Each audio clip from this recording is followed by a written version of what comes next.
Baik, selamat malam Mas Bas semua. Terima kasih atas kehadirannya ya.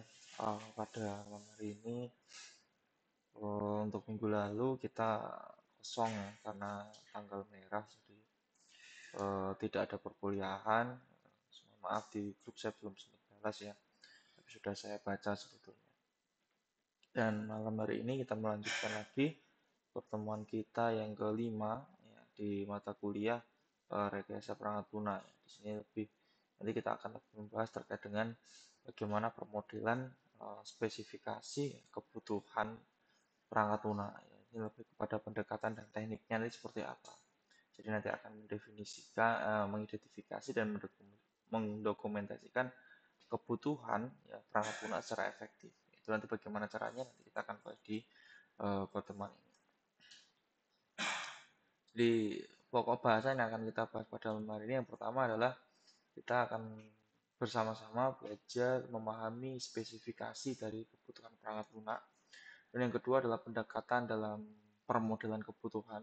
Kebutuhan seperti apa? Kemudian yang ketiga adalah teknik permodelan spesifikasi kebutuhan. Kemudian yang keempat adalah mengelola kebutuhan dan perubahan seperti apa. Kemudian yang kelima adalah studi kasus dan praktik terbaiknya atau best practice-nya itu seperti apa. Nanti akan kita bahas di sini. Yang pertama adalah memahami spesifikasi kebutuhan perangkat lunak. Ya. Definisi dan tujuan spesifikasi kebutuhan. Ya. Ibarat kita punya sebuah menginginkan sesuatu seperti handphone, laptop, kendaraan. Kita pasti punya yang namanya spesifikasi ya. Bagaimana spesifikasi kebutuhan yang kita harapkan, ya, kita inginkan itu harus kita list lah, ibarat seperti itu. Harus ada item-itemnya. Di dalam pengembangan perangkat lunak pun juga harus seperti itu ya. Jadi spesifikasinya seperti apa. Jangan sampai kita mengembangkan sebuah perangkat lunak tidak sesuai dengan spesifikasi atau kebutuhan yang diinginkan oleh pengguna. Itu justru nanti malah sistem itu tidak akan dipakai seperti yang saya sampaikan di pertemuan sebelumnya. Yang pertama adalah deskripsi formal ya. Jadi spesifikasi kebutuhan perangkat lunak itu berfungsi sebagai panduan formal yang menjelaskan fungsionalitas sistem yang akan dibangun. Jadi definisinya seperti apa itu harus dituangkan dalam sebuah perancangan. Kemudian yang kedua adalah untuk menghindari kesalahpahaman. Ya. Jadi spesifikasi kebutuhan itu bertujuan untuk menghindari kesalahpahaman antara pengembang dan pengguna tentang fungsi sistem. Jadi pengguna itu menginginkan A, ya, pengembang juga harus membuat A gitu ya. Jangan pengguna itu menginginkannya A, pengembang membuatnya B. Berarti ada ketidaksesuaian antara pengembang dan pengguna. Kemudian yang ketiga adalah memenuhi kebutuhan pengguna. Ya. Dengan spesifikasi sistem yang jelas, ya, sistem yang dibangun itu dapat memenuhi kebutuhan pengguna secara efektif dan efisien. Nah, ini approval dari pengguna itu akan lebih besar jika ya, dalam pengembangan sebuah sistem informasi itu memang sudah sesuai dengan kebutuhan dari pengguna tersebut. Ya. Kemudian selanjutnya adalah pentingnya spesifikasi kebutuhan dan dalam siklus pengembangan perangkat lunak. Yang pertama adalah panduan untuk pengembang. Spesifikasi kebutuhan memberikan panduan yang jelas bagi pengembang untuk menciptakan perangkat lunak yang sesuai dengan kebutuhan pengguna. Jadi kebutuhan pengguna itu seperti apa, itu harus ada panduannya ya untuk pengembang seperti apa. Kemudian dukungan dalam pengujian ya. Dokumen spesifikasi kebutuhan membantu tim pengujian memastikan bahwa semua aspek perangkat lunak telah diuji dengan benar. Ya, ini juga penting ya. Dalam melakukan pengujian juga harus dilakukan. Kemudian dasar untuk dokumentasi perubahan. Apa nih? Ya, ini spesifikasi kebutuhan yang berfungsi sebagai dasar untuk mendokumentasikan dan mengelola perubahan yang mungkin terjadi selama siklus hidup perangkat lunak atau life cycle software seperti itu. Jadi harus ada ya, dokumentasi perubahan itu harus ada, karena perubahan ini nanti akan ibaratnya akan menjadi dokumentasi yang sangat penting untuk melakukan tracking dan tracing. Komponen utama spesifikasi kebutuhan ya.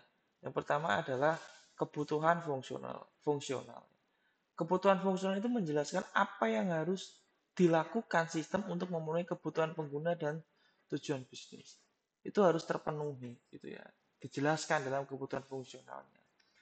Kalau kebutuhan non fungsional itu mencakup kriteria seperti performa, keamanan, keandalan yang harus dipenuhi oleh sistem. Jadi tidak hanya dari sisi fungsionalitasnya, tapi secara non fungsional itu juga harus terpenuhi. Ya, karena kalau kita lihat pengembangan sistem itu terkait dengan performa, keamanan, keandalan itu sangat penting. Tidak hanya kesesuaian dari fungsionalitas saja, gitu ya. Tapi non fungsionalitas itu juga sangat di uh, apa namanya harapkan oleh pengguna. Yang ketiga adalah batasan dan asumsi. Ya. Batasan dan asumsi merupakan kondisi yang harus diperhitungkan dalam pengembangan spesifikasi untuk memastikan kelayakan dan keberlangsungan proyek. Ya. Jadi batasan dan asumsi ini harus terpenuhi gitu ya terkait dengan uh, kelayakan dan keberlangsungan proyek ini. Selanjutnya kita akan membahas terkait dengan pendekatan dan permodelan kebutuhan. Ya. Yang pertama adalah pendekatan berbasis teks, ya. Dokumen tertulis. Yang pertama, pendekatan berbasis teks ini mengandalkan dokumen tertulis untuk mendefinisikan kebutuhan, memberikan kejelasan dalam komunikasi. Ya. Dalam dokumen tertulis ini ya itu kita harus menganalisis bagaimana kebutuhan itu akan terpenuhi. Jadi terkait dengan dokumen dokumen tertulis ini menjadi hal yang sangat penting ya, karena di dalam dokumen tertulis ini akan membuat sebuah perancangan itu menjadi baik. Gitu ya. Nah, dokumen tertulis ini akan membuat sebuah apa ya hasil yang baik, karena dokumen tertulis ini nanti akan membuat user itu akan memberikan dokumen-dokumen yang ada sesuai dengan SPO, sesuai dengan apa namanya kebutuhan-kebutuhan dokumen itu. Kemudian yang kedua adalah kebutuhan penggunaan, kemudahan penggunaan. Nah, meskipun mudah digunakan, pendekatan ini tetap memerlukan pemahaman yang baik dari semua pihak, karena user friendly ini sangat dibutuhkan terkait dengan perancangan sebuah sistem informasi. Jadi fungsionalitas itu jalan, tapi kemudian pengguna itu tidak didapatkan ya, secara sistem itu tidak bisa berjalan dengan baik. Ketiga adalah interpretasi yang berbeda. Ya. Pendekatan ini bisa menghasilkan interpretasi yang berbeda, sehingga penting untuk berdiskusi dan mengklarifikasi maksud itu seperti apa. Ya. Jadi kita suguhkan dalam bentuk teks, bagaimana teks itu bisa diolah, bisa dibuat dengan baik. Pendekatan berbasis model. Ya. Yang pertama adalah definisi kebutuhan. Pendekatan berbasis model ini membantu mendefinisikan kebutuhan sistem melalui penggunaan diagram dan model visual yang jelas. Dengan teks tadi kan secara teks ya, visual teks step by step teks gitu. Tapi kalau berbasis model itu dalam bentuk diagram dan model. Ya. Agar orang itu kadang kan lebih mudah ya dalam menangkap sebuah hal itu dengan dalam bentuk diagram atau dalam bentuk model atau bentuk gambar lah seperti itu. Beda dengan jika ada bacaan banyak gitu, orang itu akan cenderung akan malas untuk membaca, tapi kalau melihat ya dengan model itu mereka lebih jelas. Biasanya seperti itu. Yang kedua adalah gambaran interaksi. Model visual yang memberikan gambaran yang jelas tentang interaksi dalam sistem. Apa itu? Memudahkan pemahaman bagi semua pihak yang terlibat. Jadi gambarannya harus dituangkan dengan jelas ya, agar apa? Agar hasil dari model itu harus berjalan. Kemudian proses dalam sistem, ya. Menggunakan pendekatan berbasis model menggunakan analisis proses dalam sistem, ya, sehingga efisiensi dapat ditingkatkan. Nah, ini terkait dengan proses dan sistemnya akan dikembangkan seperti apa. Pendekatan campuran, jadi gabungan pendekatan ya antara teks dan model. Menciptakan sinergi yang lebih efektif, ya. Jadi teksnya akan seperti apa, model seperti apa itu akan lebih efektif. Kemudian fleksibilitas metode. Fleksibilitas dalam pendekatan campuran itu memungkinkan penyesuaian yang lebih baik terhadap kebutuhan proyek perangkat lunak. Jadi metodenya lebih fleksibel kalau kita menggunakan pendekatan campuran. Kemudian yang ketiga adalah memperdalam pemahaman. Pendekatan ini tuh memperkaya pemahaman tim tentang kebutuhan perangkat lunak melalui berbagai perspektif ya. Pemahamannya bagaimana, perspektifnya seperti apa itu kalau dengan menggunakan pendekatan campuran itu akan lebih efektif ya terkait dengan hal ini. Kemudian yang selanjutnya adalah teknik permodelan ya spesifikasi kebutuhan. Ya. Kita mungkin kemarin sudah sempat bahas ya terkait dengan DFD ya, data flow diagram atau diagram aliran data. DFD itu representasi visual dari aliran informasi suatu sistem, menunjukkan bagaimana data bergerak antar proses. Mereka akan berjalan step by step dari start sampai end ya. Kebutuhannya alurnya seperti apa, siapa yang terlibat, itu akan digambarkan semua dalam yang namanya DFD. Gitu ya. Kemudian fungsi dari DFD itu sendiri adalah untuk membantu dalam menganalisis sistem dengan mempertimbangkan interaksi antara berbagai elemen dan aliran data. Ya. Jadi dengan adanya DFD ini, ya interaksi antara elemen dan elemen sistem dan aliran data itu akan bisa berkomunikasi. Ya. Keuntungan menggunakan DFD itu apa? Ya, dengan menggunakan DFD, tim pengembang dapat lebih mudah memahami dan mendokumentasikan aliran data dan dalam sistem yang kompleks ya. Aliran datanya seperti apa, sistem kompleks seperti apa itu dengan DFD itu akan lebih mudah tergambarkan gitu ya, akan lebih efektif ya terkait dengan aliran data ini. Selanjutnya adalah use case ya, use case dan skenario di mana use case ini menggambarkan langkah-langkah interaksi antara pengguna dan sistem. Ya, ini juga akan lebih mudah ya pengguna itu memahami bagaimana proses yang akan dilakukan karena seperti yang saya sampaikan sebelumnya bahwa proses sistem informasi itu ada 3 komponen yang tidak bisa terpisahkan, yaitu adalah input, proses, dan output gitu ya. Nah di situ ketiganya itu saling berinteraksi untuk menghasilkan sebuah hasil gambaran alur sebuah sistem informasi itu agar tergambar dengan ya. Nah, peran skenario ya memberikan konteks narasi penggunaan tertentu ya, memperjelas motivasi dan tujuan pengguna dalam berinteraksi. Di dalam use case dan skenario ini memang perannya sangat penting ya di dalam sebuah perancangan perangkat lunak karena dengan adanya use case dan skenario ini akan membuat sistem itu bisa berjalan dengan baik atau tidak ya dari sini gitu ya. Kemudian kebutuhan pengguna ya. Dengan memahami use case dan skenario, ya, tim dapat lebih cepat, lebih baik memenuhi kebutuhan pengguna dan merancang solusi yang sesuai. Jadi dengan adanya ini, tim akan lebih cepat dalam proses pengidentifikasiannya. Kalau ini UML ya, Unified Modeling Language. Jadi bahasa permodelan standar ya. UML ini berfungsi sebagai alat atau bahasa permodelan standar untuk menggambarkan struktur perilaku sistem perangkat lunak secara jelas. Penggambarannya diharapkan dengan adanya ini penggambaran sistem perangkat lunak itu tergambar dengan jelas. Ya.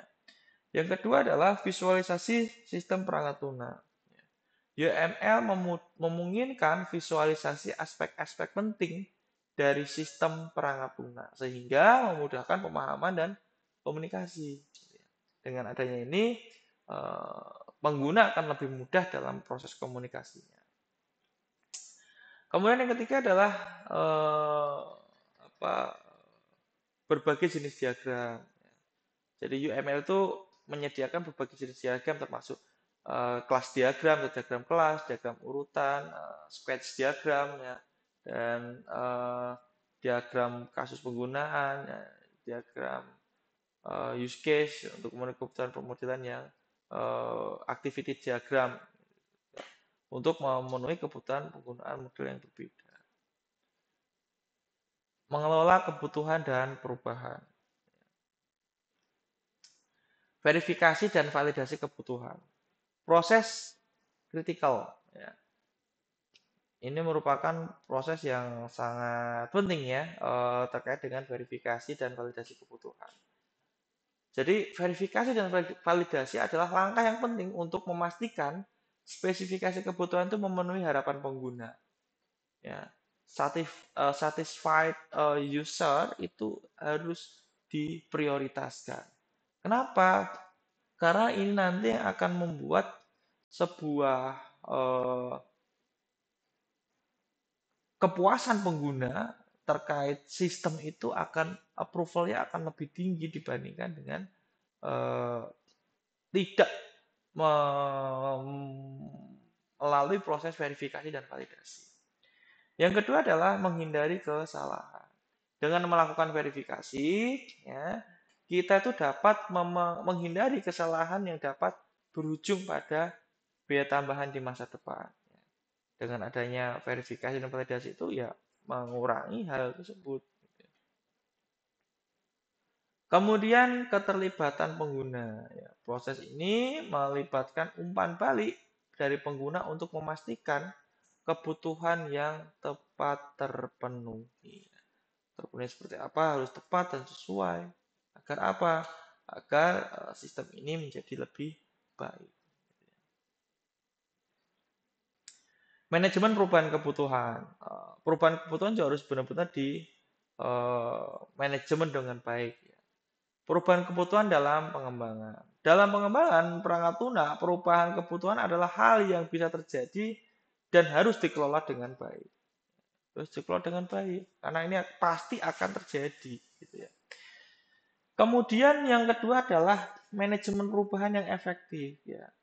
Manajemen perubahan efektif ini membantu tim untuk menerapkan perubahan dengan sukses dan mengurangi dampak negatif. Ya. Jadi manajemen perubahan itu harus dilakukan secara efektif. Kemudian yang ketiga adalah komunikasi yang lancar. Komunikasi yang baik antar tim dan pemangku kepentingan adalah kunci untuk mengatasi perubahan kebutuhan dengan efektif. Jadi memanajemen perubahan ini merupakan langkah yang harus diambil untuk memastikan sebuah sistem itu sudah berjalan dengan baik, sudah proses dengan baik atau belum, seperti itu ya.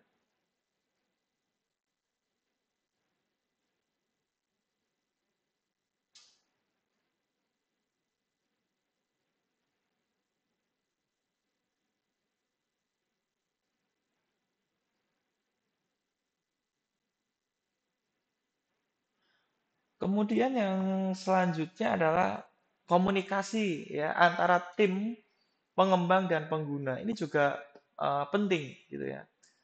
Pentingnya komunikasi ya. Komunikasi yang efektif itu membantu tim memahami kebutuhan pengguna secara lebih baik, meminimalkan kesalahpahaman. Meminimalkan kesalahpahaman karena dengan adanya komunikasi yang efektif ini nanti akan membuat komunikasi ini nanti pengembangan sistem itu akan menjadi lebih baik ya karena tidak ada miskomunikasi atau kesalahpahaman di sini. Kemudian yang selanjutnya adalah memahami kebutuhan. Dengan komunikasi yang baik, tim pengembang dapat lebih mudah mengidentifikasi dan memahami kebutuhan pengguna. Kebutuhan pengguna seperti apa? Harus dipahami dengan baik. Agar apa? Agar menghasilkan produk yang berkualitas. Ya. Selanjutnya adalah mengatasi masalah. Ya. Kemampuan untuk berkomunikasi secara terbuka memungkinkan tim untuk segera mengatasi masalah yang muncul dalam proyek. Ya. Karena kalau itu tidak segera ditangani, maka itu akan membuat sebuah proyek itu menjadi tidak efektif gitu ya. Menjadi tidak sesuai dengan eh, apa yang dulu diinginkan oleh pengguna. Nah, ini kita akan studi kasus dan best practice-nya seperti apa. Jadi studi kasus proyek perangkat lunak itu mengapa sih perlu dilakukan studi kasus ya?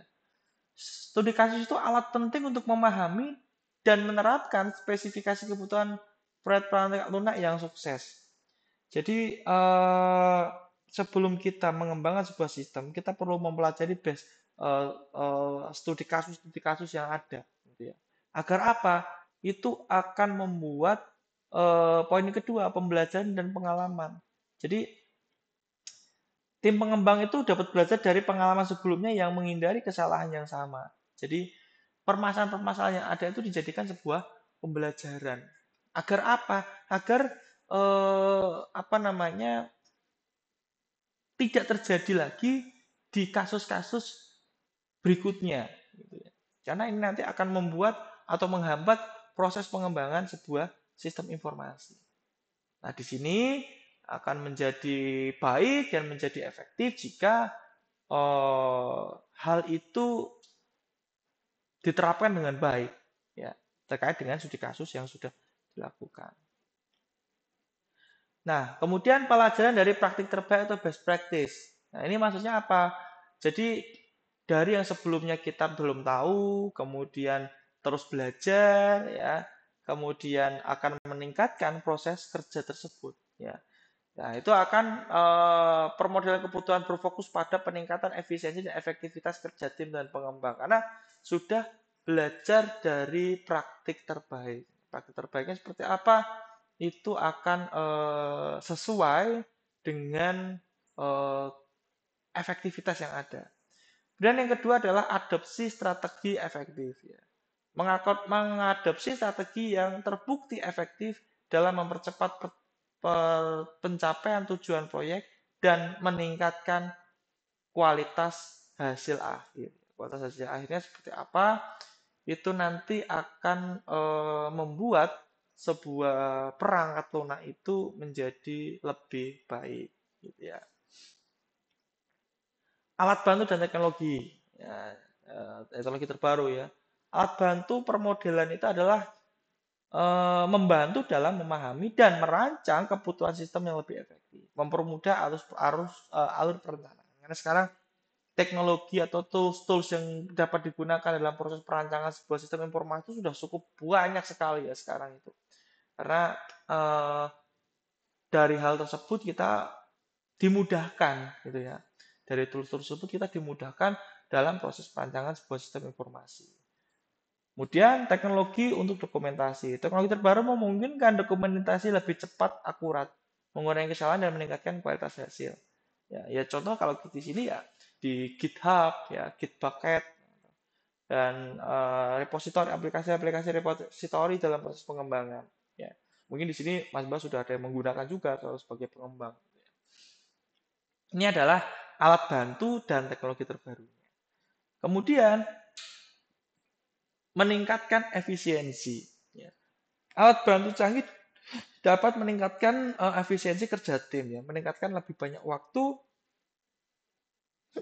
fokus pada tugas penting gitu ya. Tugas-tugas penting lebih fokus ya kita dengan teknologi tidak terlalu melebar. Maaf.